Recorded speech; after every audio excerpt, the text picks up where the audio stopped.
السلام علیکم کتونکو ماستر شاه سوار ما دا وخت زما سه په دکان کې دا ماشوم تاسو ګورئ زورونه کوي دا مونږ په زور کې نه ولې دی د نن تقریبا 3 څلورمه یا 5مه ورځ ده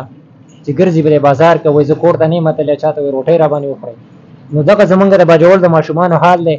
چې مور پلار به په دې خاطر باندې په کور کې ناست دي په دې تمه وایي چې زما بچی به تللی سبقونه به وایي په مدرسه کې به یا په سکول کې دا ماشوم د مدرسې نه راتښتېدلی دنه خبرې اورو چې دی په کومه مدرسه کې دی او ولې راغلی نوم د راته له ولي وایه دا وګوره خبرې هم نه کوي صحیح شوه وختي دا موږ کېنولی او د ده نه موږ تپوسونه وکړه د ده د پلاره ماهرجان نوم دی ماهرجان که نه ستا عمر نوم دی د شمشک اوسېدونکی دی او وایي زه په کوم ځای کې سبق وایي شموزو کې زه وایي سبق وایم دا خبرې مو اوس نه کوي پلار نمبر درته یاد دی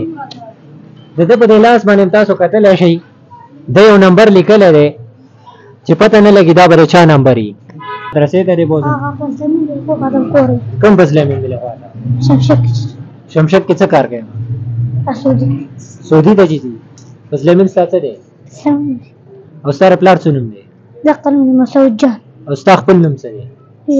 ریحان ریحان صحیح نوم د ریحان دی ستا سره مدرسې کارت شته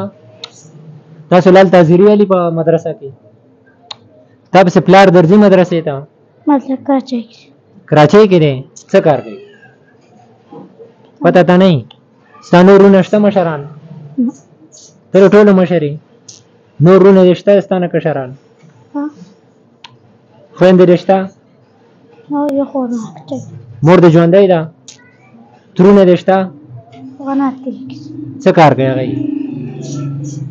تر مدرسې نه ولې راغلی مدرسې کې استاد والی څه مسله وه رښتیا خبرې کوه زه مه یو طرف ته هم دی نه پرېږدم کور ته دې زه رسوم اوس په دې ساعت یې درس دا د شمشک یو هلک رالی ته راشه دې خوا دا هلک ته پېژنې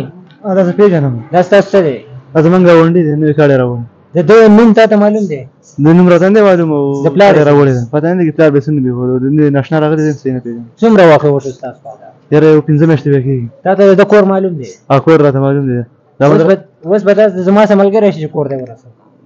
یاره صحیح ده وبه کتونکو دا منګه شمشک ته راوستی دا دغه ماشوم هغه کلی دی او دلته مور ته حواله کو پلار خې نشته دی نو دغه زمونږ چې کومه ذمهواري وه دغه مونږ پوره کړه دغه تاسو کتلی شئ دغه زمونږ د ماشومانو حال دی زمونږ د مور پلار چې کوم دغه دي فرض دی هغه خو هغه ادا کړي دي چې په مدرسو کې داخل کړي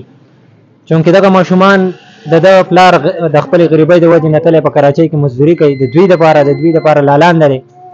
خو زمونږ دغه ماشومان خو دومره عقل یې نشته دی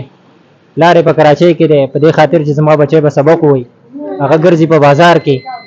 نو که سبا له دا ماشوم مخکې رستو شي د ده د تپوس څوک به نه وي مشران رونه مې هم نشته دی ترونه مې بانات کې لیکي دي دلته دی نوې کډه راوړې ده په شمشک کې اوسېږي نو دا مونږ خپل مور پلار ته حواله کوو او که چېرته دغه شان ماشومان تاسو په لارو کوڅو کې وینئ د هغې نه خامخا معلومات کوئ د هغې د سر سوری جوړ شي ځکه چې که دغه شانه لاوارثه یا داسې خلک چې د هغې د تپوس څوک نه نو الله خو شته دی بېشکه الله شته دی خو چې موږ د دې سهاره جوړوي د دې سره ماسټر شاه سوار له اجازت راکوي د لوی الله په امان